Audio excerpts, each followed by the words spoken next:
அனைவருக்கும் வணக்கம். நான் உங்கள் பண்ருட்டி பார்மி டெய்லர்ஸ் பேசுகிறேன். இன்றைக்கி என்ன பார்க்க போகிறோன்னா, நேற்று ஒரு விஷயம் சொல்லியிருந்தேன், ஃபோன் சம்மந்தமாக சொல்லியிருந்தேன். நேற்று வேலைக்கு வந்து நம்ம cutting master staff, lady staff உடனே என்ன பண்ணியிருக்காங்க, காலையில் வந்த உடனே ஃபோனை சுவிச் ஆஃப் பண்ணி வச்சுட்டாங்க.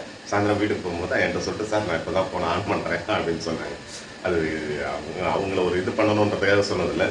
சில விஷயங்கள் நம்ம ஒரு தொழில்னு நடத்தும்போது சிலதெல்லாம் அவாய்ட் பண்ணிக்கிட்டோம்னா அந்த தொழிலுக்கு முன்னேற்றம் அமையும்னு சொல்கிறதுக்காக தான் நான் அந்த விஷயத்தையே சொன்னேன். அதேமாதிரி இன்றைக்கி ஒரு விஷயம் என்ன சொல்ல போகிறோன்னா, விமர்சனம். இந்த விமர்சனத்தை பற்றி கவலைப்படாமல் உங்களோட செயலில் நீங்கள் உறுதியாக நின்று உங்களோட வேலையை நீங்கள் சரியாக செஞ்சுட்டு போகிறீங்க அப்படின்னா யாரோட விமர்சனத்தை பற்றியும் கவலைப்படாதீங்க.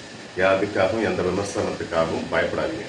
ஏன்னா அதுக்கும் என்னையே உதாரணமாக சொல்லிக்கிறேன். நான் எதிர்கொள்ளாத விமர்சனமே கிடையாது. என்னை வரைக்குமே சரி.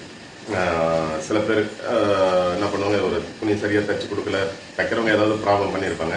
அதுக்கு என்ன உடனே ஒரு கிண்டலாக சொல்லுவாங்க, இதை ஒழுங்காக தைக்க தெரியல, இவர் கிளாஸ் எடுக்கிறாரா அப்படின்ற ஒரு விமர்சனம் வரும். அதுக்காகலாம் நான் பயந்துட்டு இருந்தேன்னா, நான் இன்றைக்கி ஒரு 50 பேருக்கு நான் பயிற்சி கொடுத்துன்னு இருக்கேன்னா அதில் எத்தனை பேர் பெரிய அளவில் வருவாங்கன்றது கணிக்க முடியாது. நிச்சயம் நிறையா பேர் இப்போ உள்ள கிளாஸில் இருக்கிறவங்களே பார்த்தீங்கன்னா நிறைய பேர் நல்லா சூப்பராக ஃபினிஷிங் அருமையாக பண்ணுறாங்க. அவங்களாம் ஃப்யூச்சரில் இந்த தொழிலை நல்லா கையில் எடுத்துக்கிட்டு சிறப்பாக அதுலேயும் முழுமூச்சாக இறங்கி பண்ணாங்கன்னா நிச்சயம் பெரிய ஆளாக வர்றதுக்கு வாய்ப்பு இருக்குது. அப்படி இருக்கும்போது நான் அவ்வளோ பேருக்கு அதை கற்றுக் கொடுக்குறேன், அதன் மூலிமா அவங்க ஒரு சுய தொழில் முனைவராக நான் மாற்றுறேன் அப்படின்னும்போது, நான் இங்கே சரியாக தைக்கல, என் கடையில் ஆளுங்க சரியாக தைச்சி கொடுக்காததுக்கெல்லாம் எனக்கு ஒரு விமர்சனம் வருதுன்னா அதை பற்றி நான் கவலைப்பட்டு இருந்தேன்னா இந்த கிளாஸை நான் ஒழுங்காக நடத்த முடியாது. அப்படி இருக்கும்போது அந்த விமர்சனத்தை பற்றி நான் கவலைப்பட தேவையில்லை. ஏன்னா நான் கிளாஸ் ஆரம்பிக்கும் போதே எனக்கு பெரிய அளவில் ஒரு விமர்சனம் பண்ணாங்க. இருக்கிற தொழிலை விட்டுட்டு வேறு தொழிலுக்கு போகிறாங்க, இதையும் விட்டுற போகிறாங்க அப்படின்ற மாதிரி தான் ஒரு விமர்சனம் வந்தது.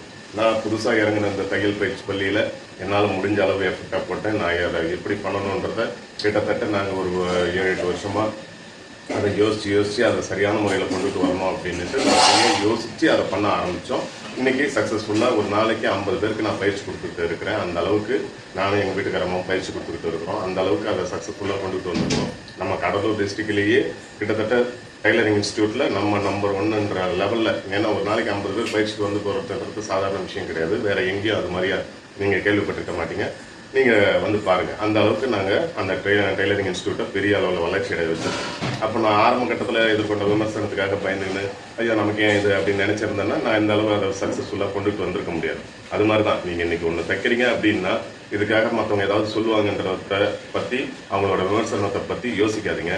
துணிஞ்சு செய்யுங்க. நீங்கள் தைக்க போகிறது துணி தான்.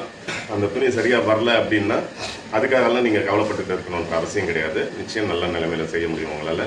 ஓகே, வாழ்த்துக்கள். நன்றி, வணக்கம்.